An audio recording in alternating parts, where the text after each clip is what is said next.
Hey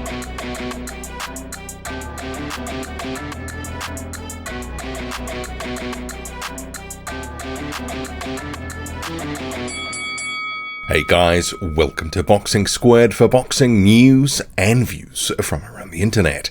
And another heavyweight news and note smash-up video today, starting with Bob Arum discussing his fighter Tyson Fury. And you can see here on screen, Bob Arum warns Dillian Whyte that Tyson Fury could fight Andriy Ruiz Jr. or Joseph Parker next instead of him if a deal is not agreed. So we're currently in a 30-day negotiating period for Dillian Whyte, who is the WBC interim champion, and Tyson Fury, the full WBC champion. And the WBC has given them 30 days to come to a deal. And previously it said that a split for Fury and Whyte would be 80-20.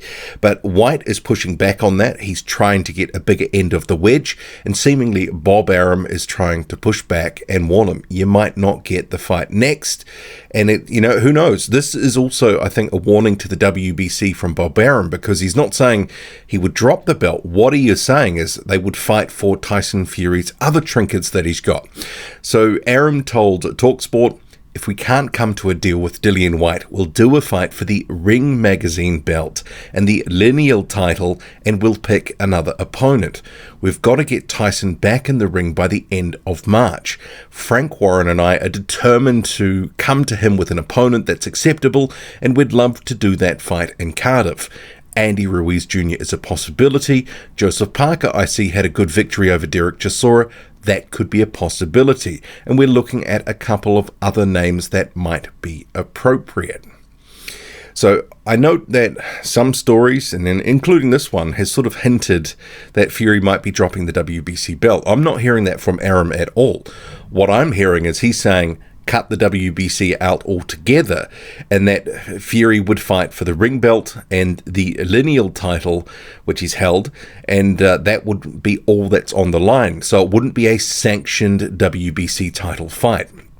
So I think this is also a warning shot to the WBC from Bob Arum. Look, you can be cut out of all the lucrative action and sanctioning fees if you don't help us get our way. And obviously, if there is some argy-bargy between the two sides, Dillian Whyte wanting more than what would have been a 20% cut off the pie, then this could get messy. Because obviously, Fury and his side want as much as possible, and Whyte wants to get as much as possible as he can, because he's previously stated he knows his worth, etc. Even though this would be a career high payday, probably by some magnitude, he still wants to get as much as possible. It is prize fighting after all. So when the order of Whyte and Fury was announced, a 30-day negotiating period, I think there were many of us, thinking there's still a bit of water to go under the bridge here, and maybe this won't happen next, and we just really have to have that fight announced. But if it happens, it's a great fight. If Fury decides to go another way, well, I guess it is what it is. But in terms of those opponents, Andriy Ruiz Jr. and Joseph Parker, I don't actually think that Joseph Parker would be a guy that would face Tyson Fury. He said himself he's the only guy that he wouldn't fight in the division because of his friendship. But then again, if several $1 million came onto the table to fight him, maybe that could persuade him, I'm sure. Andriy Ruiz Jr., a former unified champion, I think, with the height and reach differential between Tyson Fury and Andriy Ruiz Jr., and I think a skill gap as well.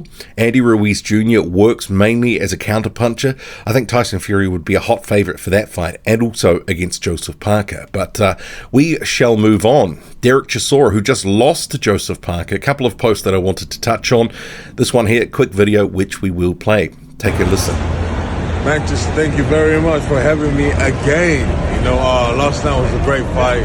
Give a shout out to Joseph Parker for winning it. And I just want to say thank you to everybody who turned up and those who watched at home on the zone. Thank you very much. I really appreciate it. But it's not happening yet. I did box with a broken arm, but I don't care. It's not happening yet. Thank you. And also in another post to social media, which was almost immediately after the fight against Joseph Parker, which he lost, he says, F retirement, I'll be back in the summer. B. Won't say that full word there. Moving on, Alen Babic has reflected on his fight against David Spilmont, and he's admitted that he did take it a bit more easily than he should have. So his post saying exactly what I wanted, 10-0, 10 KO.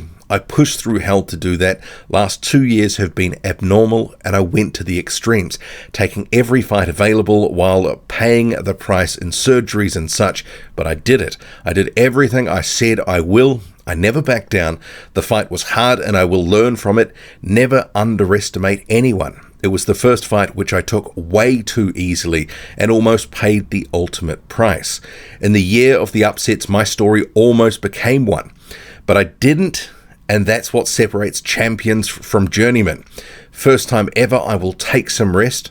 Not much, but still enough for my body to recognize one day without a war.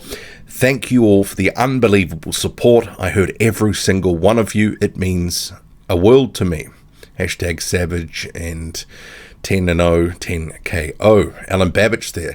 There were a few people that were obviously upset at some of my post-fight coverage on that, saying that Babich was exposed by a journeyman. Some people trying to say that Babich wasn't even hurt, which I think was laughable. Don't get me wrong, and I think this is the thing, and maybe this is because there's Babich supporters or Matchroom supporters and all that sort of stuff. Babich is a fun fighter. I like watching Alen Babic fight.